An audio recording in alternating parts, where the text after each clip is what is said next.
Praise lord. ప్రభువైన యేసు నామములో అందరికీ వందనములు. దేవుని వాక్యం నుంచి యెహోషువ గ్రంథం 7వ అధ్యాయము 20-21 వచనాలు. ఆకాను యెహోషువతో, ఇశ్రాయేలు దేవుడైన యెహోవాకు విరోధంగా నేను పాపం చేసినది నిజము.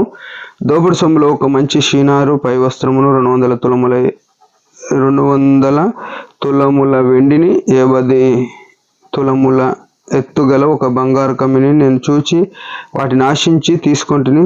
అదిగో నా డేరా మధ్య అవి భూమిలో దాచబడినది. ఆ వెండి దాని కింద ఉన్నదని ఉత్తరం ఇచ్చి తాను చేసినదంతయో ఒప్పుకొనెను. ప్రేమైన వాళ్ళారా, ఇదంతా దౌర్భాగ్యకరమైన స్థితి మనం గమనించాలి. యేసుక్రీస్తు ప్రభువును రక్షకుడుగా అంగీకరించినప్పటికీ మన జీవితంలో రహస్యంగా, అంటే ఎవరు చూస్తలేరులే అనుకొని పాపాలు దాపెట్టుకుని ఉంటాం. దానివలన ఎంత నష్టమో అది మనం ఎరగాలి. ఇక్కడ ఆకాను అనే వ్యక్తి మనకు తెలుసు, యెహోషువ నాయకత్వంలో హాయి పట్టణంకి పోయినారు. ఎరికో తర్వాత హాయి పట్టణంకు శత్రు దేశంగా నిలబడితే వారి మీద యుద్ధానికి పోయినారు. ఓడిపోయి 36 మంది చనిపోయినారు.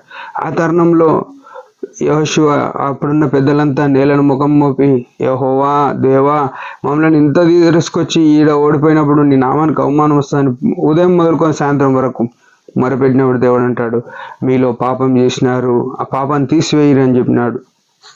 ఆ సమయంలో 16వ వచనంలో ఏమైందంటే, యెహోషువ ఉదయం లేచి ఇశ్రాయేలుల వారి గోత్రముల వరుస దగ్గరికి రప్పించినప్పుడు యూదా గోత్రం పట్టబడ్డది. తర్వాత యూదా వంశం రప్పించినప్పుడు జెరహీల వంశం పట్టబడ్డది. తర్వాత జెరహీలను రప్పించినప్పుడు జబ్ది పట్టబడ్డాడు. ఆ తర్వాత జబ్ది దగ్గరికి రప్పించినప్పుడు కర్మి పట్టబడ్డాడు. కర్మి తర్వాత ఆకాను పట్టబడ్డాడు. ఎంత దౌర్భాగ్యకరమైన పరిస్థితి చూడండి. అయితే దేవుడు ఎంత కనికర పూర్ణుడు, ఎంత కృపగల దేవుడు. యేసు ప్రభు ఎంత కృపనిస్తాడంటే మనకు ఒప్పుకోవడానికి, ఈ దినం కూడా మన పాపాలు ఒప్పుకోవడానికి అవకాశం ఇస్తున్నాడు. మనం ఇంకా సజీవుల లెక్కలో ఉన్నామంటే ఒప్పుకోవడానికి అవకాశమే, కానీ మనం ఈ లోకంలో సంతోషపడడానికి కాదు. అయితే ఈయనకు అవకాశం వచ్చింది, అక్కడ అంతా నష్టపోయినారు. ఆ దినమంతా ప్రార్థన చేస్తున్నారు. ఆ సమయంలో అరే ఎవరు పాపం వాళ్ళు ఒప్పుకుంటారేమోనని అవకాశం ఇస్తే ఎవరు ఒప్పుకోలే. అప్పుడు దేవుడు వరుసలు పెట్టి పట్టిపించినప్పుడు యూదా వంశం రాగానే పరిగెత్తాల్సిందే, రాలేడు. ఆ తర్వాత జెరహీల వంశం పట్టబడ్డాడు, అప్పుడు రాలేదు. జబ్ది పట్టబడ్డాడు, అప్పుడు రాలే. జెరహు పట్టబడ్డాడు, జబ్ది పట్టబడ్డాడు, అప్పుడు రాలే. కర్మి పట్టబడ్డాడు, అప్పుడు ఏం రాలే. మనం కూడా చాలాసార్లు మన చుట్టూ ఉన్నాయి అన్ని నష్టాలు జరుగుతుంటే, యేసుప్రభు రాకడ దినాలు అన్నీ వస్తుంటే మనం ఏమనుకుంటున్నాం అంటే ఇంకా చెవుల నూనె పోసుకొని, లేకుంటే ఈయనక విడిచిపెట్టే వారంగా ఏమవుతుందిలే చూద్దాంలే అని అనుకుంటే, దేవుని రాకడ అనేది స్పష్టము, అది నిత్యము, ఖచ్చితంగా సత్యమైన రాకడ వస్తుంది. అయితే ఆ తర్వాత ఒప్పుకుంటున్న మాటలు ఇవి మనం 21లో చదివినాం. అదంతా నేను పాపం చేసింది నిజం అని చెప్పినాడు. అవకాశం ఉన్నప్పుడు చెప్పలే, అవకాశం అయిపోయినాక చెప్పినాడు.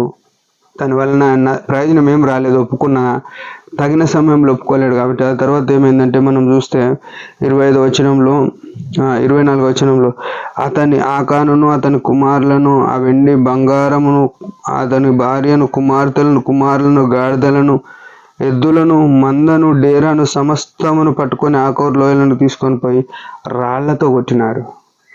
ఒక మనిషి పాపము ఎంత అంటే దాచుకున్న దాన్ని బట్టి, పాపం చేయని వారు ఎవరు లేరు. బైబిల్ ప్రకారం అందరూ పాపం చేసినారు.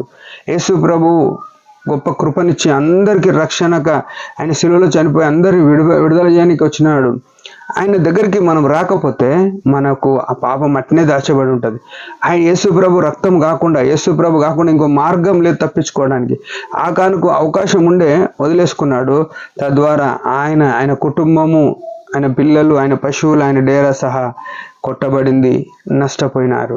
ప్రేమైన వాళ్ళారా, మన జీవితాల్లో కూడా మనం ఇంకేవైనా దాచుకొని ఉంటే, తెలిసి దాచుకున్నా తెలియక దాచుకున్నా, యేసు ప్రభు దగ్గరికి వస్తే ఆయన సంపూర్ణంగా క్షమించి కడిగి పవిత్రపరిచే దేవుడు అయినాడు.